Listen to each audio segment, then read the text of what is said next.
Hi everyone. आज मैं एक केस जो अभी जस्ट मैंने देखा है तो मैंने सोचा आप लोगों के साथ शेयर करूं, क्योंकि शेयरिंग से ही नॉलेज बढ़ती है। और क्या है कि अगर कोई रिज़ल्ट अच्छा मिलता है तो शेयर करने से खुशी भी मिलती है। तो मैं ये बात आपको बताना चाहती हूँ कि ये जो पेशेंट जस्ट अभी आया था तो वो हेडेक का पेशेंट थी मेरी, और मैंने उसे आर्सेनिक प्रिस्क्राइब किया था विद द सिम्टम्स थे उसके कि जो हेडेक था वो एनुअली बहुत क्रॉनिक हेडेक है उसका। और एनुअली मतलब हर ठंड में जैसे ही ठंड आता है उसका हेडेक शुरू हो जाता है। काफ़ी मेरी पुरानी पेशेंट है, लेकिन और सिम्टम्स उसके क्लियर थे और ये सिम्टम जो था वो क्लियर नहीं हो पा रहा था। अभी 2 महीना पहले मैंने आर्सेनिक उसे प्रिस्क्राइब किया था और उसका रिज़ल्ट इतना मिरेकुलस आया है। तो क्यों आया है इसका डिस्कशन मैं यहाँ पे आप लोगों के साथ डिस्कस करना चाहती हूँ कि आर्सेनिक देने के बाद जो ये तो सिम्टम सभी जानते हैं कि आर्सेनिक का जो कोई भी कंप्लेन है वो एनुअली एग्रेवेट करता है, हर साल आ जाता है। तो ये सिम्टम उसका साथ में था ही। और जो उसका थर्स्ट था वो पिक्यूलियर जो आर्सेनिक का थर्स्ट होता है उसी तरह का था, यानी कि वो लार्ज क्वांटिटीज़ में थोड़े थोड़े सिप में पानी पीती थी, एक साथ पानी पीना पसंद नहीं करती थी। ये सारे सिम्टम थे। और बाकी जो मेन कंप्लेन उसका था जिसके कारण मैंने उसे प्रिस्क्राइब किया था वो हेडेक तो था ही, साथ में उसका जो गैस्ट्रिक कंप्लेन था वो भी क्या है कि एनुअली बार बार आ जाता था। ये सिम्टम मुझे अभी ही मिला, वो पहले नहीं बताई थी कि हर साल ही आ जाता है, क्योंकि करीब 6-7 महीने से वो ट्रीटमेंट में थी। लेकिन मैंने जब पूछा उससे तब वो अभी बताई कि नहीं, हर साल मुझे ऐसा ठंडे के दिनों में ये चीज़ बढ़ जाता है।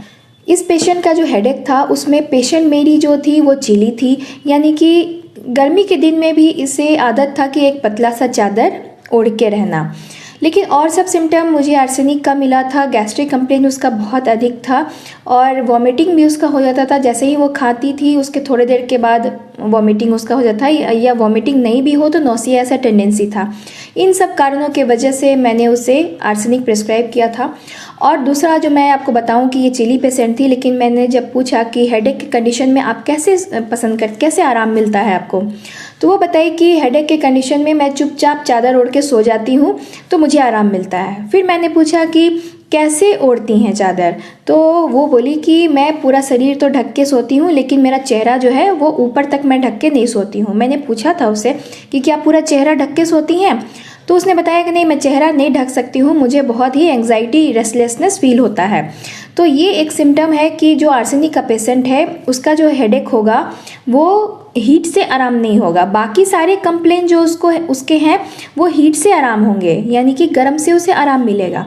लेकिन जब बात आएगी सर दर्द की तो वहाँ पे उसे ठंडा कोई तेल लगा दीजिए, या ठंडा बाथिंग अगर वो कर लेगी, सर धो लेगी तो उसे आराम होगा, इस तरह का कंडीशन होगा। या फिर पंखा की हवा में अगर सो जाएगी तो चादर तोड़ेगी लेकिन चेहरा से ऊपर चादर ढक के नहीं सोएगी।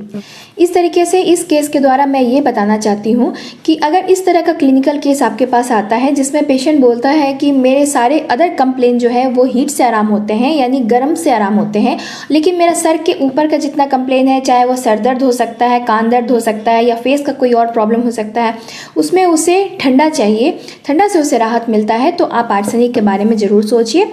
और अगर इसका अपोजिट आप जानना चाहते हैं कि इसका उल्टा क्या होगा, अगर शरीर को उसको ठंडा चाहिए लेकिन चेहरा से ऊपर उसे गर्म चाहिए, अगर ऐसा कोई सिम्टम लेके पेशेंट आता है तो वहाँ पे फॉस्फोरस बहुत अच्छा काम करती है। तो आप देख लीजिएगा कि कहीं आपका पेशेंट जो है वो फॉस्फोरस तो नहीं है। अगर इस तरह का अपोजिट सिम्टम आपका पेशेंट देता है तो फॉस्फोरस के नज़दीक पेशेंट जा सकता है आपका।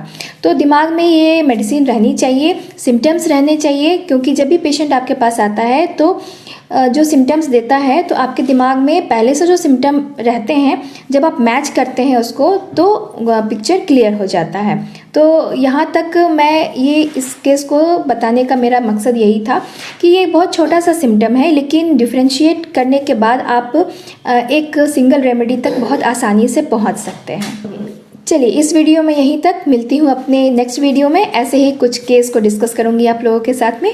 तब तक के लिए take care of yourself, be happy and smiling always, and believe in homeopathy. Thank you for watching.